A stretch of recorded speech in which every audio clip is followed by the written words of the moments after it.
Food safety is the concepts of using cold chain management and good manufacturing practices at home, on the farm, and at the processing facility to ensure that we have as wholesome a product that's as safe to consume as possible. As we think about food products, there's two things to consider. One is the safety of the product, and the other is the quality of the product.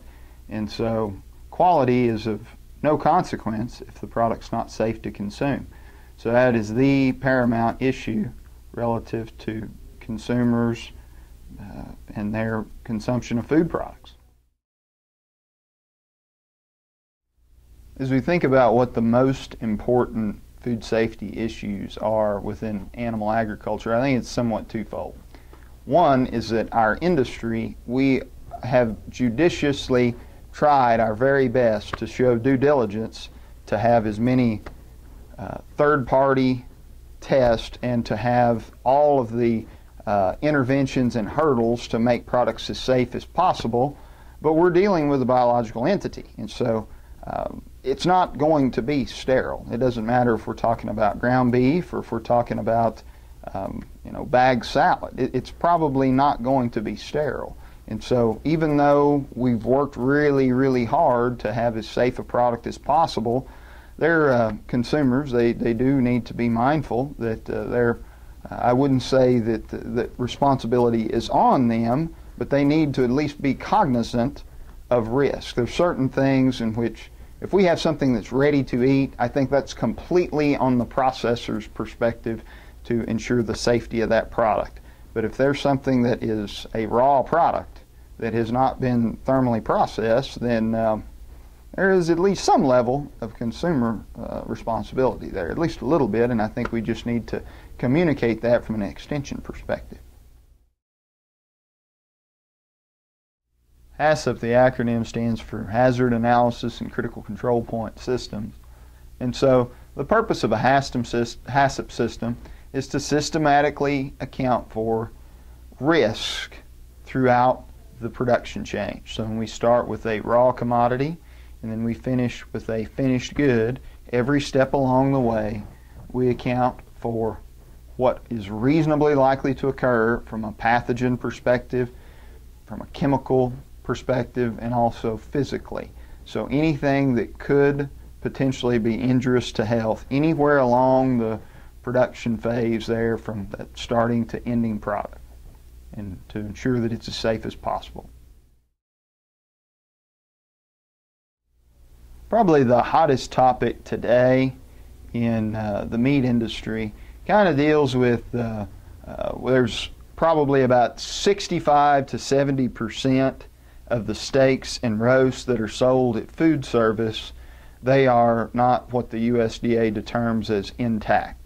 And so those products, while they're still a roast, they have either been needle tenderized or blade tenderized or possibly enhanced with a needle in which we'd have water, salt, and phosphate probably going in. And so essentially the inside of that product is no longer intact. So what's on the outside can go to the inside. And so there's strong movements within consumer groups to change and make it mandatory that definitely at retail that needs to be stated on the package, and that hence the product would probably need to increase in terms of its suggested degree of doneness. There's even some talk with that at food service as well. So kind of a transparency issue, I think. The average consumer has no concept that a big portion of steaks, roast, and chops, particularly at food service, have been are not intact, as the USDA terms that. And so I think that's probably as hot a button issue as we have today, and that kind of ties in with what's recently happened there in Alberta, in Alberta with XL 4-star beef and their big recall with non-intact products. So as we kind of talked about earlier, within our industry, there is, in our business, food safety is a non-competitive component.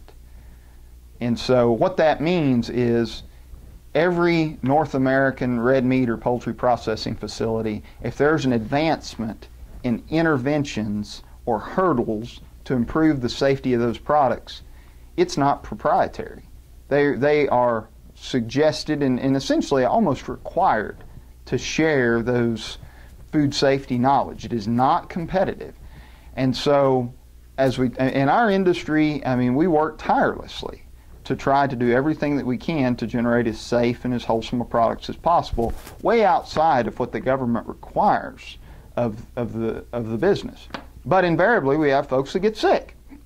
And so there is no simple solution to that.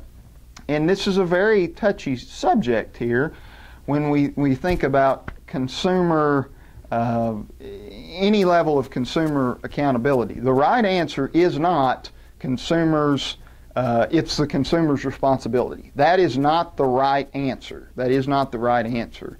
But we do know that we cannot test our way definitively into safety. We can have these interventions to make it as safe as we can, but that's not the, I mean, we can't test our way. So what do? I don't know. The best answer, I think, is we need more effective communication from a social media perspective to interact with folks more effectively. I know my wife, she loves the Food Network. And I wish that USDA FSIS would hire Paula Dean and to say, you know, if you cook your pork chops or if you've got ground beef, cook ground beef to 160 degrees. And I think that should be FSIS funded, because does FSIS have all these meticulous fact sheets and things, and does Extension have these fact sheets? Yeah, they do. But somewhere or another, we need to do a more effective job with that. So, let's say, and this happens all the time, let's say a major food processor of raw food commodities, something that's not fully heat treated, not shelf stable. Let's say they have a recall with E. coli 0157, salmonella, whatever the case may be, all right?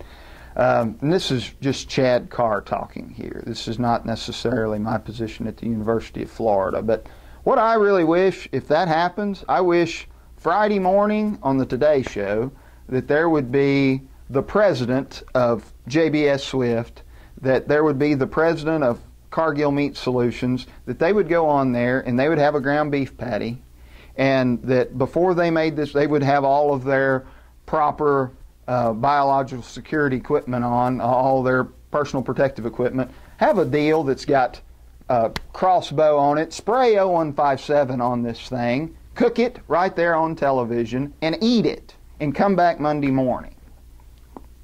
I don't know. I mean, I think that would have some impact. So, crisis management, I mean, the other year when we had this debacle within the egg business with eggs which were expressing salmonella, and it's terrible. I mean, it's a terrible deal. There's a small percentage of eggs that even with inside the egg will express salmonella, and that's really bad. The one thing that the media kind of missed, and they didn't say, well, you know, if you cook that egg to be well done, if that egg's cooked to 160 degrees, you can eat those scrambled eggs. So that's just one thing to consider, I guess.